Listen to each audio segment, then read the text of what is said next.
I'm Paul Truster, a member of the Upper Madison Life Steering Committee, and I'm talking to our guests today, Orna Hollander, Project Manager of the Access and Chronic Disease Management Clinic, and Ling Zhu, Program Coordinator with the clinic. And we're in North York on February 9th, 2026. And thank you both very much. Thank you. The subject is an exciting initiative of the North York Toronto Health Partners, which you're actually. Why not begin with some background on the NYTHP's program? Thanks. Thank you so much.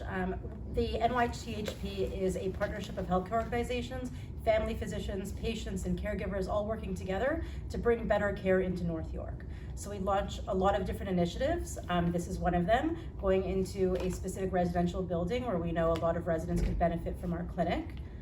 What does our clinic do, Ling? Yeah, so our clinic is called the Access and Chronic Disease Management Clinic.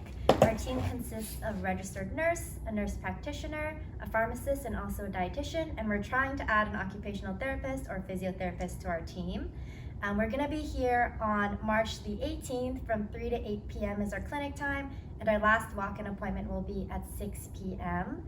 What we do is we help connect residents with a family doctor if you don't already have one, or if you're having trouble accessing your family doctor. In addition, we do chronic disease prevention and management for heart disease and lung disease. So if you have any symptoms of a heart condition or lung condition, we can help assess you and send any recommendations to your new family doctor or your existing family doctor. And where exactly do people sign up?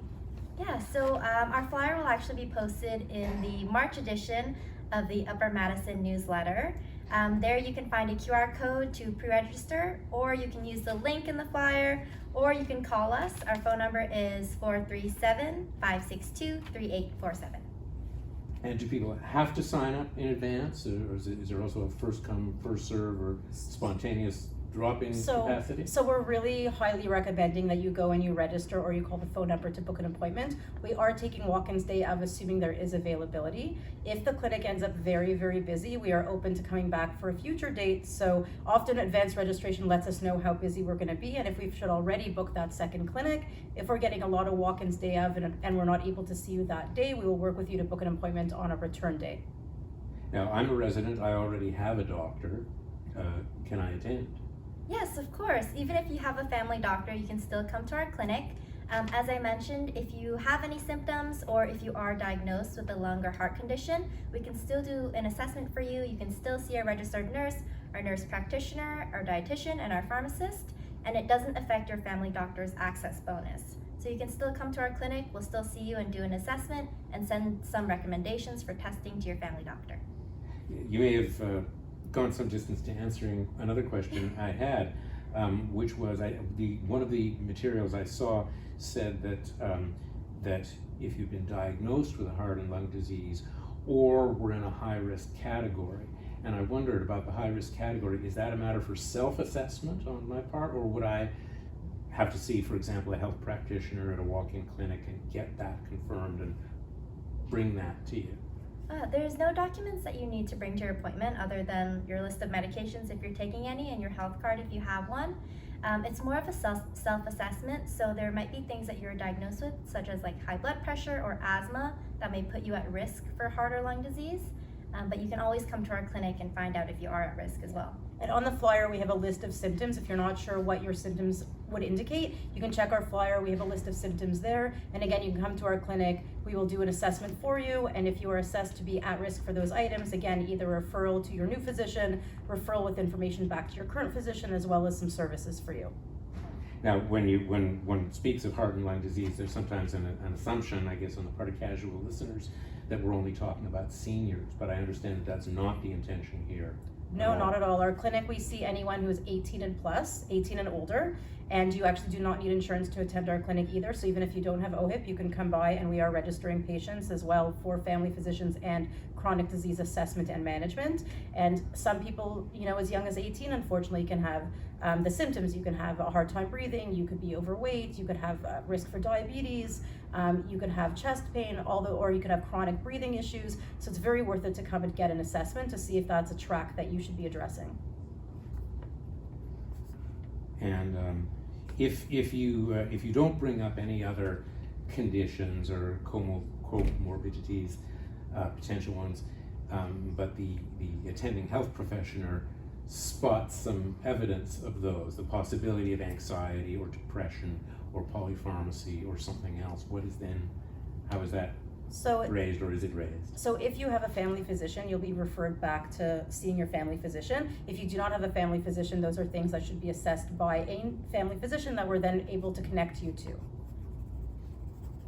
And can you give a sense, I know this might be difficult, of the timelines involved in finding a family physician if one works through you at this session? So part of the process of getting a family physician is getting into meet and greet appointments, so to speak, where they learn your family history, things like that, and then it's a process for your next appointment. What our clinic does is we perform that meet and greet appointment. We create a whole package of who you are as a patient, what it is that we would recommend to the doctor. So we do that kind of legwork first, so that way the plug into the family doctor is much quicker. So that sounds a lot better than someone like me going around knocking on doors in Correct. hope. Exactly. Correct. Also, part of being part of NYTHP and being part of partnership is that you work with clinics and they understand that we're the ones making those referrals, and they're working hard to take them. And they've let us know that they have availability. We're not knocking on doors saying, will you take someone? We have these relationships where they tell us we can take 20 patients, 40 patients. One of the clinics told us they could take 100 patients. Okay. Now, I've read, I don't know how accurate this is, that up to 40% of the target demographic may not have English as a first language. So is any provision made in terms of providing translators, or how is that dealt with? Yeah, we'll have translation services at our clinic. We're actually partnered with Voice, which is a translation service that's done through iPads. So we'll have a ton of iPads at our clinic, and we'll be able to translate into basically any language that you need. Okay. Is there anything else which the person attending, you mentioned the OHIP card, you mentioned a list of medications. Do I have to bring the medications themselves, the blister pack or the vials, or is that helpful? If it's easier for someone to just bring their bag of medications, which happens all the time at our clinics, that's great. Sure. Some people just prefer to bring a list because it's a list that they have going. Right. If they know about their immunizations, we ask, but that's not necessary. But come with as much information about yourself medically as you can to help our team input that information and assess you the best. And the list of medications should include the specifics about dosage, Correct. frequency, Yes. Exactly. and all that as well. And ideally how long if they know they've been on it, if they've been compliant on it. It's very important to be as forthcoming with our practitioners as possible because we're all here to help. So I think you pretty much answered this. The focus is in this clinic is on heart and lung, but other things may come up and result in a referral back to the Correct. family doctor. Yes. Right. So if you are unattached, as in you have no family Right. physician, an attachment will be taking place. If you are attached, whether you call the registration line or go for an appointment, we actually have a pre-screening done to make sure that you're an appropriate person for this clinic and get the appropriate attention. We've got through an amazing amount of material Thank in a you. short time, and I'm not sure that I have any more questions unless there's anything else that I may have missed that you feel should be emphasized. No, I think you covered everything very Yeah, well. everything. So we'll be in the wellness room on March the 18th in the afternoon. That's great. Exactly. First floor wellness room, end of the hall, and we'll look forward to it. Great, I look forward thank to you. seeing you there.